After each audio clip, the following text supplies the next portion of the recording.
ఇవాళ మన రెసిపీ పాలకూర పచ్చడి చూస్తారండి. ఎలాగో కిలో రొయ్యలు తీసుకుంటే హాఫ్ కిలో వచ్చాయండి. తొక్క వలసేయంగా హాఫ్ కిలో వచ్చాయండి రొయ్యలు. పొట్టంతా తీసేస్తారు కదా. ఇదిగోండి ఒక కట్ట పాలకూర అండి. ఇది నేను ఒక పావు కిలో ఉల్లిపాయలు, ఒక 7 పచ్చిమిర్చి కట్ చేసుకున్నాను. ఇవి ప్రాసెస్ అంతా ఎలాగో చూపిస్తానండి.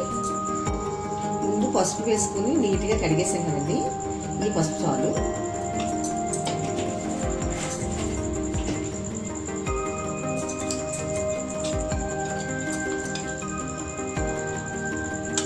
రెండు స్పూన్లు కారం అండి.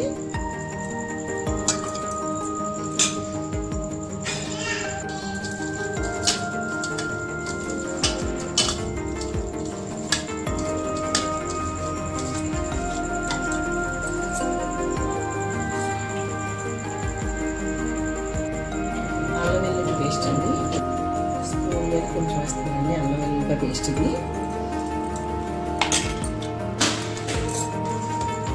ఇలా కలుపుకొని పక్కన పెట్టుకున్నామండి.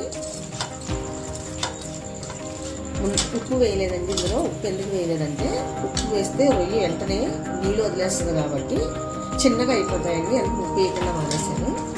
తర్వాత మనం వేగేటప్పుడు వేసుకుందాం. వేగిన తర్వాత కళాయి పెట్టానండి. స్టవ్ ఆన్ చేశాను. ఒక కళాయి పెట్టాను. పాలకూర వేపుకోవడానికి ఇంకో కళాయి పెట్టండి.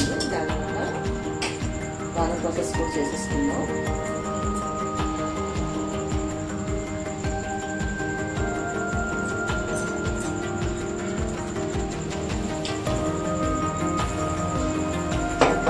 ఇలా నూనె వేసిన తర్వాత మనం దీంట్లో ఆకుకూర వేసుకొని వేపుకోవాలండి.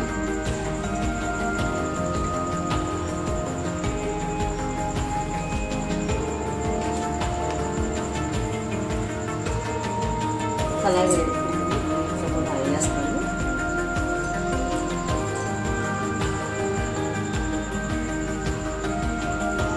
నూనె వేయడంగానే మనం ఇంట్లో ఆకుకూర వేసుకుంటామండి.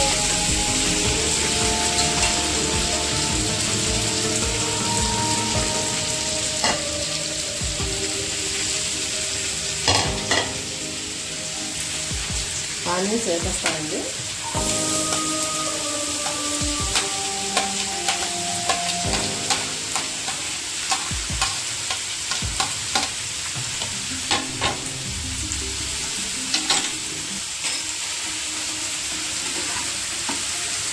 గోల్డెన్ బ్రౌన్ కలర్ వచ్చే వరకు కూడా వేసుకోవాలి.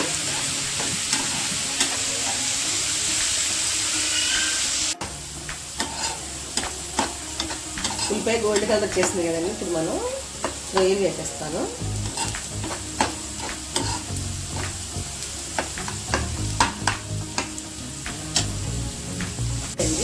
ఇప్పుడు స్టవ్ ఆఫ్ వేస్తాను. ఇదిగోండి ఇలా వేపుకోవాలి. ఇలా అనుకుంటే ఇలా ఇష్టమైతే ఇలా వేసేసుకోవచ్చు అండి కూరలో. లేదంటే చల్లారిన తర్వాత కొంచెం మిక్సీ పట్టుకొని వేసుకుంటే ఇంకా బాగుంటుందండి. సరే అండి, అన్నీ ఇందులో వేసేసుకున్నాం కదండి. సాల్ట్ తప్ప అన్నీ వేసుకున్నాం. ఇవి మనం ఇందులో వేసుకుని ఒక 15 నిమిషాల పాటు మగ్గనివ్వాలండి. వాటర్ అంతా వదిలేయాలి.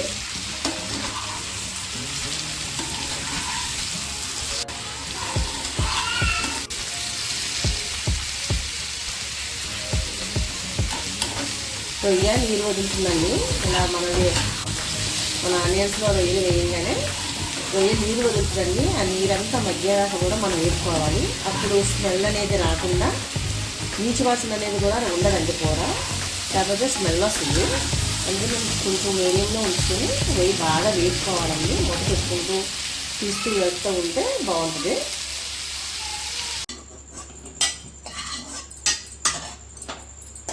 ఐదు నిమిషాలు అయిందండి.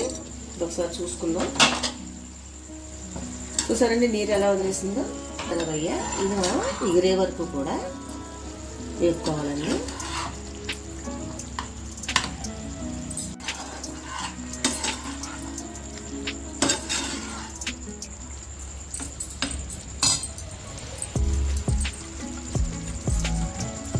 రొయ్య ఈ నీరు వదిలిపెట్టింది చూసారా, ఇది మగ్గే వరకు కూడా మనం ఇలా ఒక 2 నిమిషాలకు ఒకసారి కలుపుతూనే ఉండాలండి.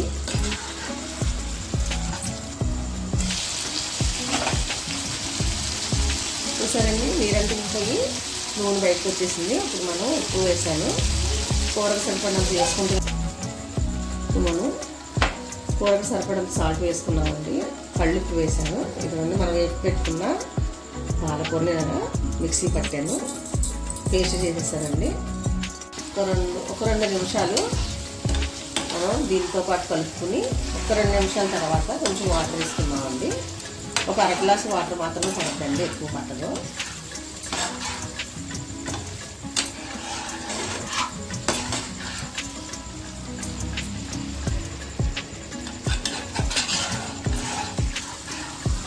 ఇది మిక్సీ పట్టుకున్న మసాలా అండి.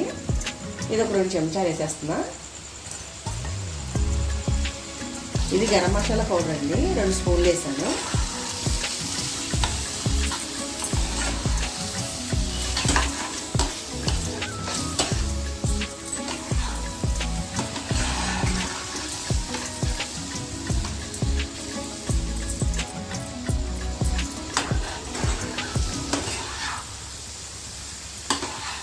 చూసండి, కళాయికి కూడా అంటుకోకుండా వచ్చేస్తుంది, నూనె వదిలేసింది కదండి.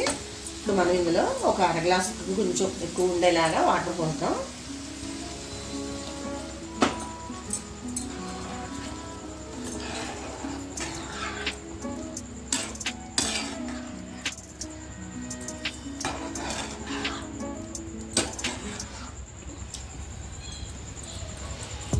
ఐదు నిమిషాలు దగ్గరికి వచ్చేదాకా మనం మూత పెడతానండి. ఇస్తుంది ఇంకా ఆపేద్దాం. ఇదిగోండి,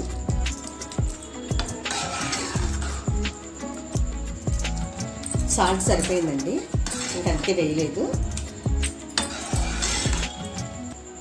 పాలకూర పచ్చి రొయ్యల కర్రీ సూపర్ వచ్చిందండి.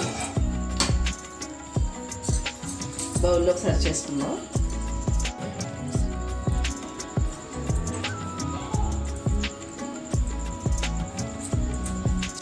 కర్రీ రెడీ అయిపోయిందండి. మీరు ఈ ప్రాసెస్ చూశారు కదా, మీరు చేసి మీకు ఎలా వచ్చిందో నా కామెంట్ బాక్స్లో పెట్టండి. లైక్ చేయండి, షేర్ చేయండి, సబ్స్క్రైబ్ చేయండి. నెక్స్ట్ వీడియోలో కలుద్దాం. Thank you.